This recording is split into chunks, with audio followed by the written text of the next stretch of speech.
The Apple Watch Ultra is here, and it's not only the biggest redesign to the Apple Watch ever, but it packs a ton of extra features and changes, some of which Apple didn't mention during their event. And the best question going around concerning the new Ultra is whether it's actually worth upgrading from one of the previous models, regardless of whether it's the Series 7, the 6, the 5, or even the 4. So that's precisely what I'm going to be answering in this video, helping you decide if you should buy it or skip it. And before we begin, it's important to familiarize yourself with the new features that are coming to the new Series 8 before we jump into the exclusive features, changes, and tidbits about the Ultra, so let's get started. The Series 8 is probably one of the smallest updates I've seen in years, with literally only 2 changes compared to the Series 7, the new crash detection feature, and the new body temperature sensors for women's ovulation tracking. That's it. Even the new S8 chip is literally just a rebranded S7, which was already just a rebranded S6,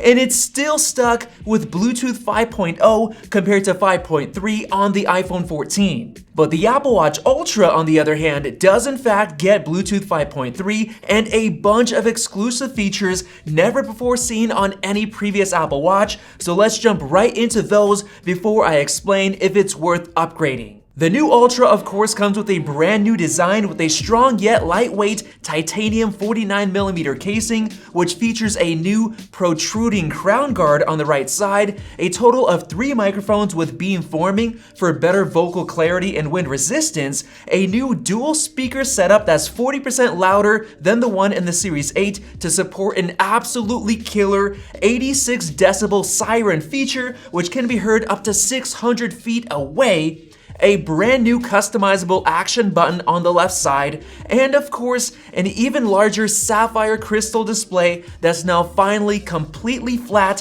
and protected by the raised edge of the casing instead of being rounded and exposed like the other Apple Watch models. And the Ultra is definitely thick, sitting at 14.4 millimeters compared to 10.7 on the other models, which is 35% thicker, but that's mostly because it literally gets double the battery life compared to the other models, 36 hours compared to 18. That battery life difference alone is gonna make people want to upgrade to the Ultra, and I'm not even joking. And even with that huge 2 times battery and 35% thickness difference, it's only 19% heavier than the stainless steel Series 8 because of the lightweight titanium material. And not only is the display now 5% bigger at 1.99 inches compared to 1.9 on the 45mm Series 8, but the always-on display is now up to 2 times brighter at a massive 2000 nits compared to 1000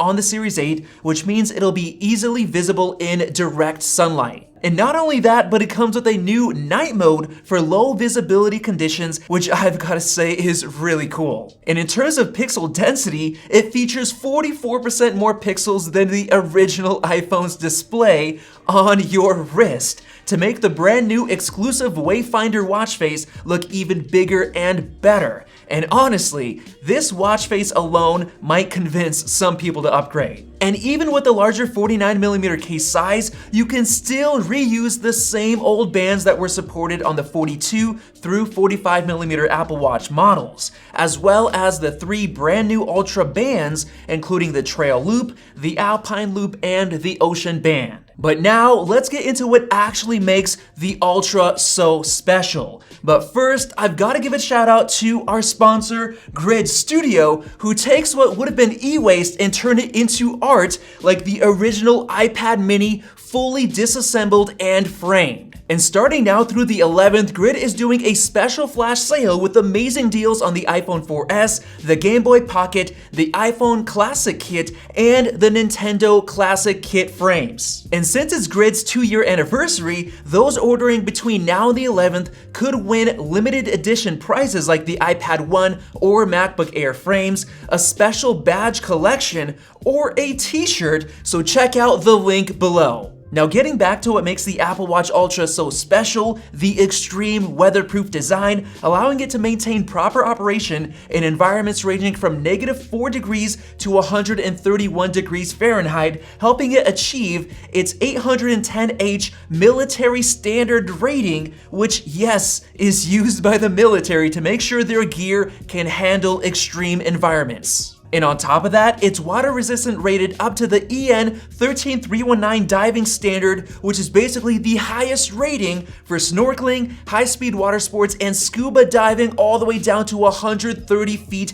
below the surface, coming with both a depth gauge and a water temperature sensor, which is really cool, as well as the exclusive Oceanic Plus diving app, making it a certified diving computer, with it being water resistant up to 100 meters compared to 50 on the other Apple Watch models. And making it even better, the Ultra now features precision dual-frequency GPS for pinpoint location tracking accuracy, since L5 GPS is the latest and greatest GPS signal available to civilians, helping the new waypoint marking and backtracking feature within the redesigned compass work the best. And as an added bonus to all of that, you also get a new exclusive braided charger in the box to complete the premium feel, alongside the completely unique outdoorsy packaging. So with all that said and out of the way, it's time to get into the question of if you should actually upgrade to the Ultra from a previous Apple Watch, so let's get right into that. Probably the most impressive part about the Apple Watch Ultra is the fact that it's only $799 while coming with a premium titanium casing and cellular already built in, which is kind of shocking because the previous 45mm Series 7 model with a titanium casing started at $849, even more expensive than the Ultra. And to think that you're now getting a larger 49mm casing, the new redesign with an even more protected display that is now twice as bright, literally double the battery life, and many other upgrades and features, all for less cash than a clearly inferior Series 7 model. And not only that, but I spec'd up a new smaller 41mm Series 8 stainless steel model for my wife and couldn't believe it ended up being $750, only $50 less than the Ultra, so I actually ordered her an Ultra and planned to cancel the Series 8. So in my opinion, if you were thinking of finally upgrading to one of the Series 8 models and choosing a nicer metal material,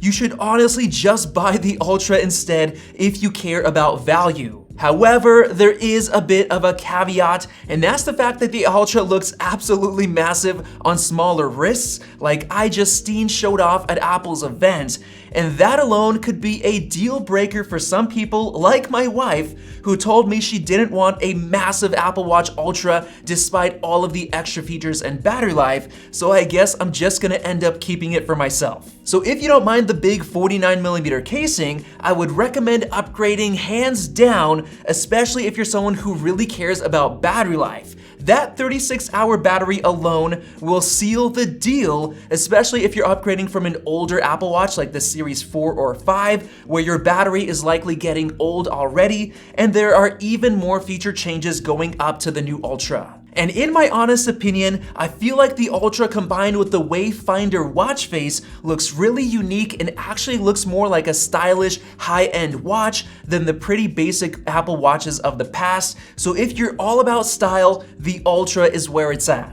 And of course, if you do any type of sports and care about that aspect of the watch, you should 100% be buying this model if you can. The only reason I wouldn't recommend the Ultra is if you really don't care about having cellular service, the higher end titanium material compared to aluminum, or any of the other features. And in that case, you can save a lot of money by going with the $400 Series 8 or even a renewed Series 7 for as low as $320 on Amazon using the link below. But with all that said, what it all comes down to is this. The Apple Watch Ultra is for people who like the Apple Watch and want the best version. That's it. case closed. So if that's you, you should definitely upgrade to the Ultra. And let me know your thoughts on if you're upgrading and which model you're upgrading from down in the comment section below. Definitely check out the link below for the Grid Studio frames with the flash sale, and click subscribe because we're going to be covering these new watches and the Ultra in detail very soon. So definitely subscribe. Thanks for watching, and we'll see you in the next video.